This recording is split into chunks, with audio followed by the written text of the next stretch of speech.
Good morning, everyone.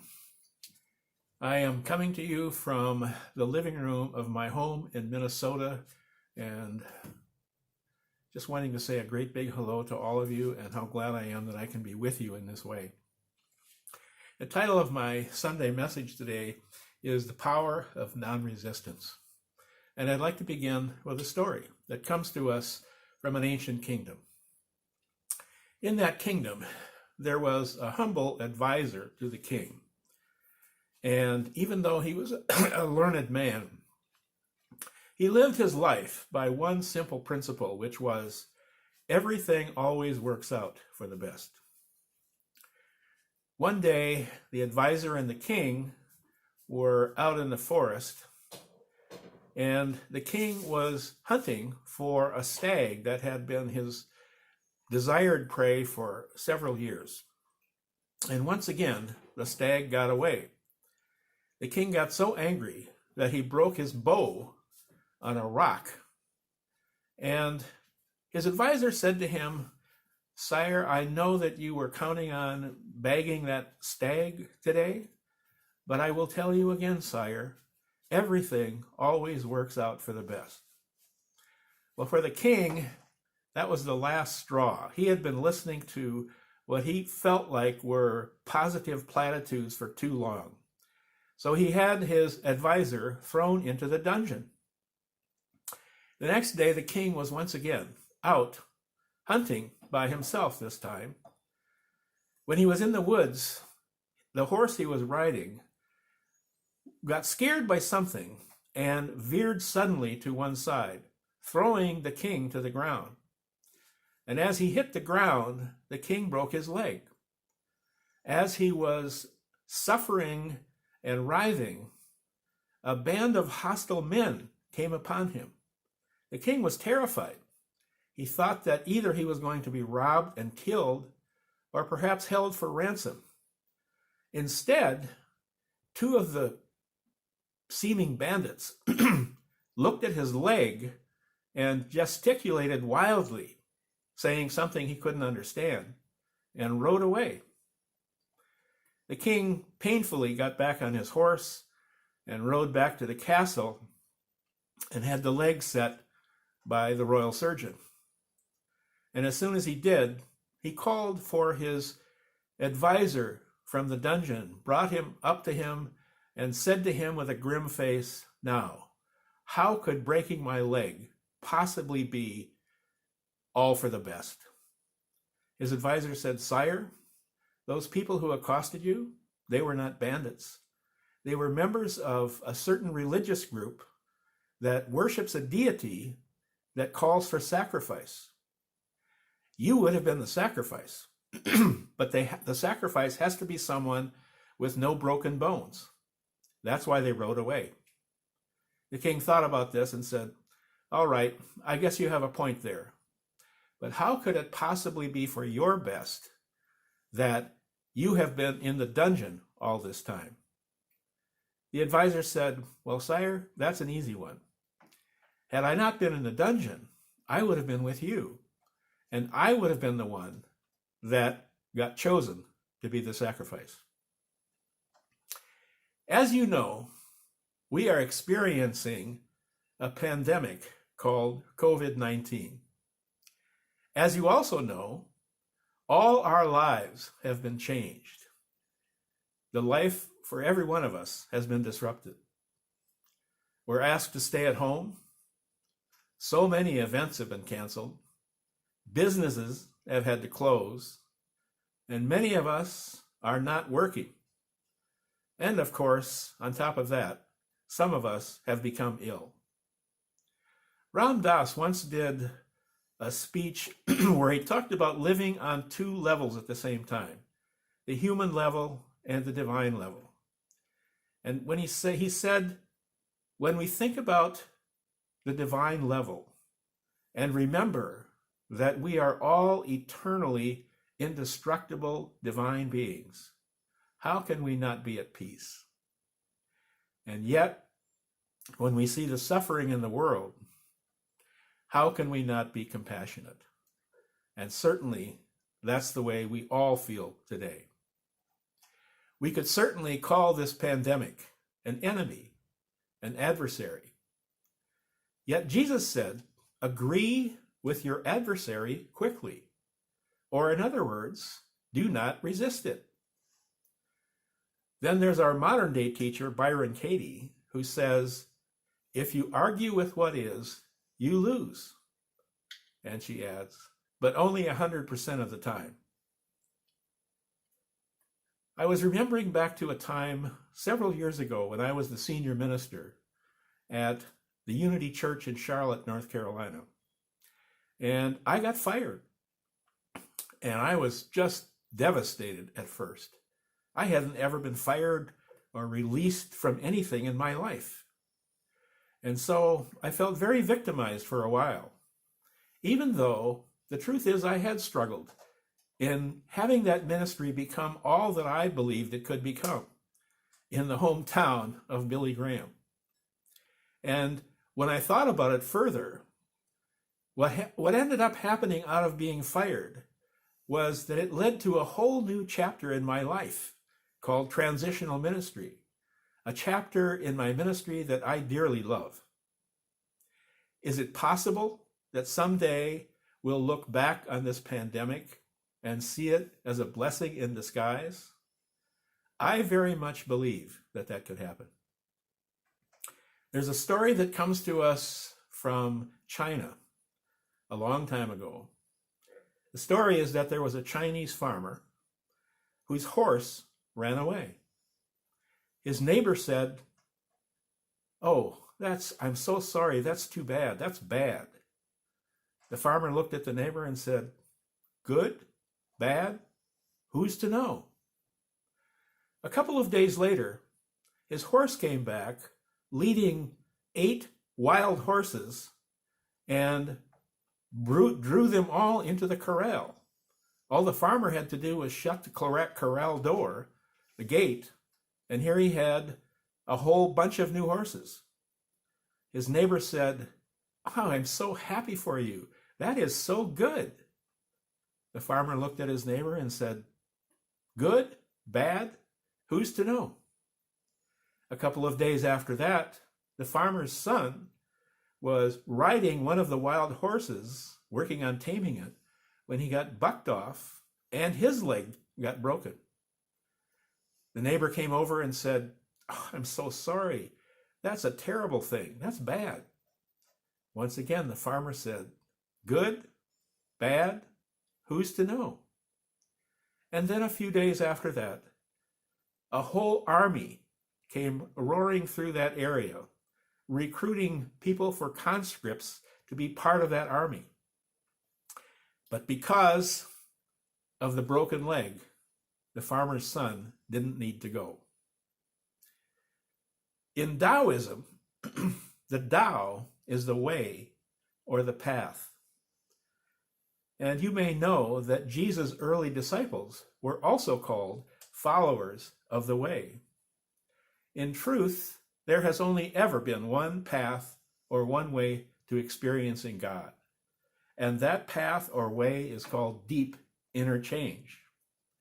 In Taoism, the word qi means divine energy, and it is always flowing through us. For Taoists, the goal is a state that they call Wu Wei. And it's a state of no friction, no resistance, and no wasted effort. In fact, Wu Wei is defined as the energy that flows through us when our private egos and conscious efforts yield to a power beyond ourselves. Eric Butterworth, our beloved Unity minister and author, in his book, In the Flow of Life, talks about a definition of the word affluence. And he says affluence actually means the free flow. Then he shares with us a formula from electricity, which says the available current is equal to the energy at the source divided by the resistance of the conductor. And then Eric tells us that is the way it is for our lives as well. The more we resist what is, the less divine current is available to us. When I was in ministerial school, there was a man named Jeff in the class right behind me who told this story of a time before he got to ministerial school.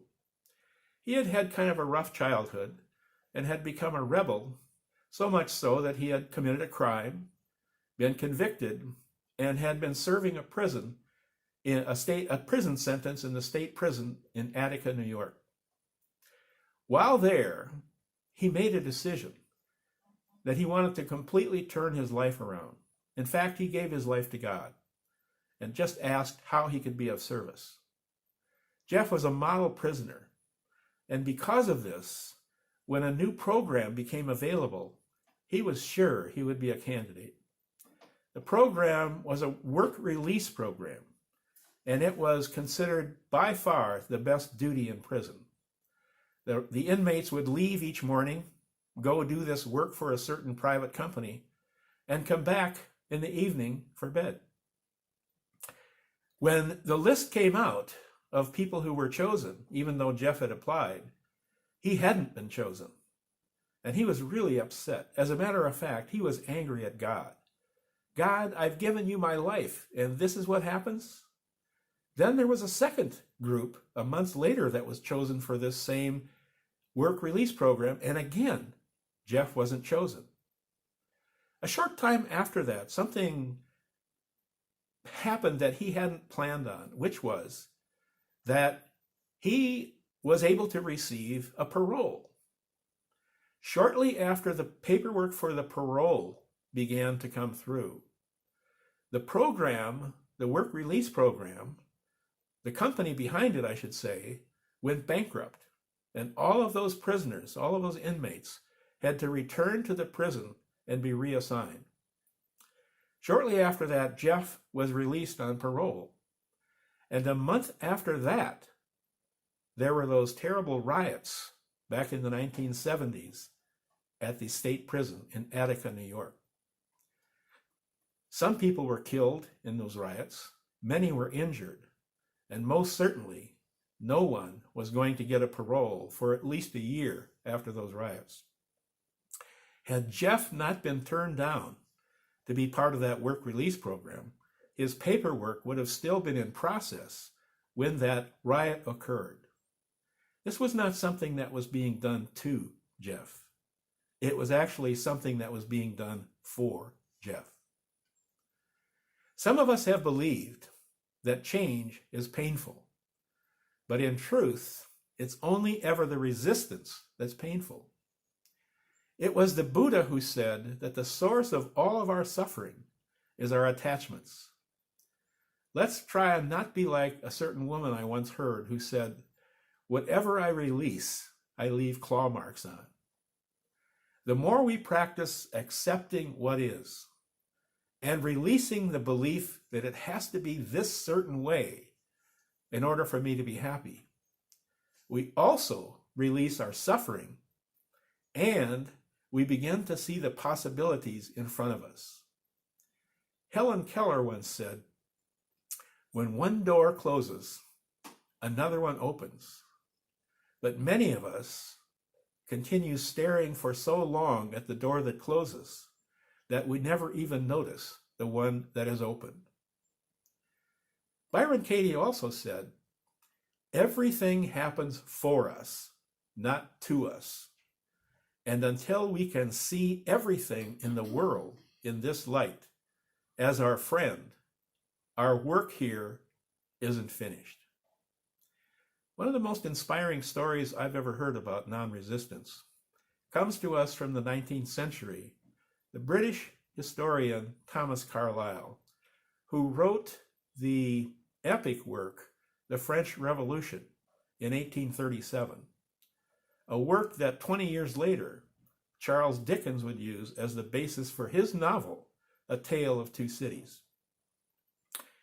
The story is that Thomas Carlyle had just finished his work, The French Revolution, one night late at night. Exhausted, he put the whole pile on the floor by his chair in front of the fireplace and went to bed. Early the next morning, the person who was there for cleaning his house didn't realize that that pile of foot-high paper that she saw was something important. She thought that Mr. Carlyle wanted it burned up. So she lit a fire and put the whole thing, some at a time, into the fireplace. As you might imagine, when Thomas Carlyle found out about this, woke up, came down, saw it, he too was devastated and was in a funk for maybe a month, but finally realized that there was nothing to do but to rewrite this thing. So he started over, right from scratch. Several months later, when he finished rewriting the French Revolution, he said that he was very grateful to his housekeeper because this version was so much better than the one that he had written the first time. The goal is to let everything in life be our friend, including whatever we've been resisting. To resist something means to oppose it, resent it, or criticize it. When we're in a state of non-resistance, that is, when we are accepting what is, we don't effort, we don't strain, and we don't struggle. Instead, we're in a constant state of openness to Spirit and an openness to our guidance. We're not deciding what to do. We're listening to Spirit and then surrendering to that guidance, including listening to, how can I be of service to my community right now? What are the opportunities opening for me to be able to express my love right now? Wayne Dyer once said, actually he said this several times, in my world, nothing ever goes wrong. And I know that at least one of the times when he said that, he already knew that he had leukemia. I've shared with some of you that someone once told me the difference between religion and spirituality is that religion is for those of us who are afraid of going to hell, and spirituality is for those of us who've already been there. And I assure you that I am in the latter case because I have certainly been to hell. Suffering or being in hell isn't the result of what's happening. It's actually the result of resisting what's happening. I came across another little story that I just really enjoyed and wanted to share with you about this subject. It comes to us from Australia, and I'm going to read it to you. The Australian student Albert tells how he was stuck in the middle of an evening class during a 118-degree heat wave. The fan was on, but with people in the room, he says, we were burning up. I wanted to finish the class, so I forced myself to stay. I couldn't concentrate. My thoughts began drifting back to past hurts and memories, no matter what I tried to do.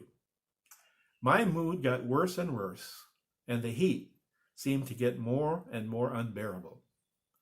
Then, he said, came the transformation. It was about to get to a breaking point when I suddenly decided to just let myself be hot. I turned off my mind so there was no resistance. How? I simply let myself feel the heat. What does it feel like? A warm sensation on my skin. My skin was sticky.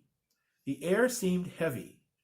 I just explored the senses of feeling everything completely.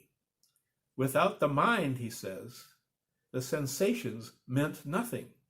After a while, the heat actually became quite pleasant. You and I are the ones who give meaning to everything in our lives.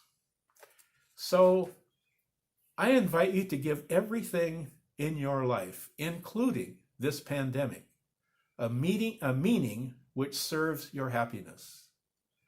I've shared this before with you in another of my Sunday messages, but it seems so appropriate, I wanted to share it again.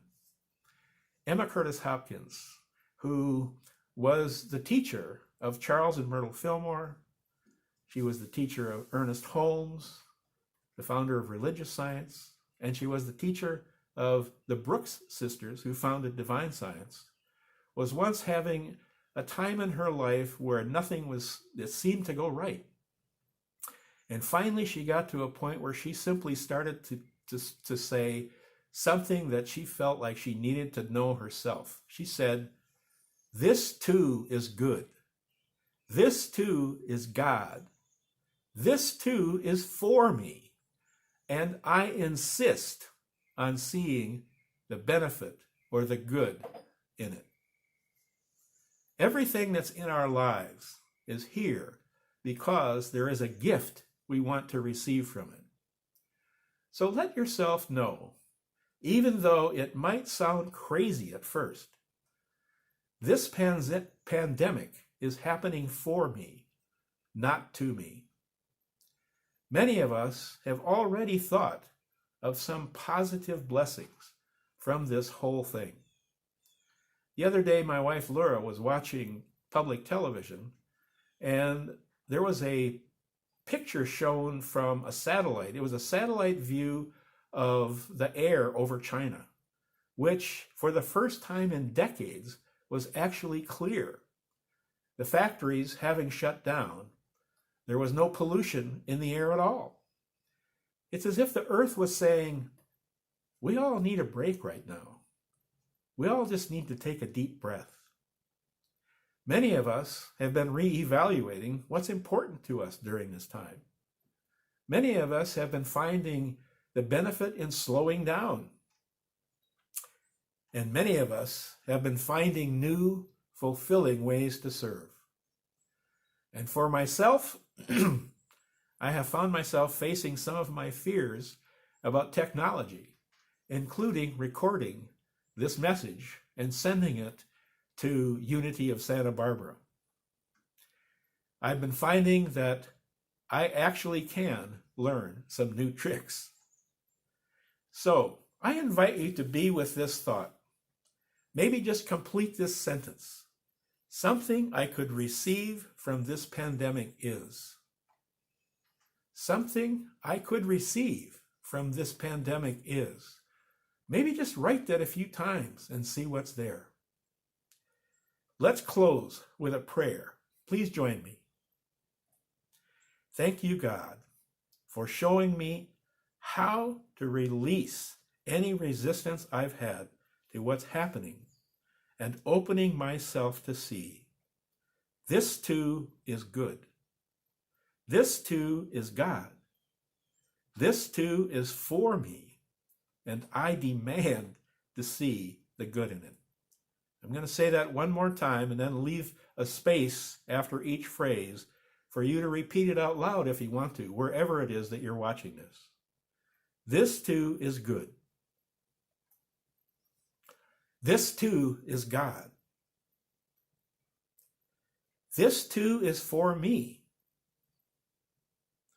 And I demand to see the good in it. So thank you, God. Amen.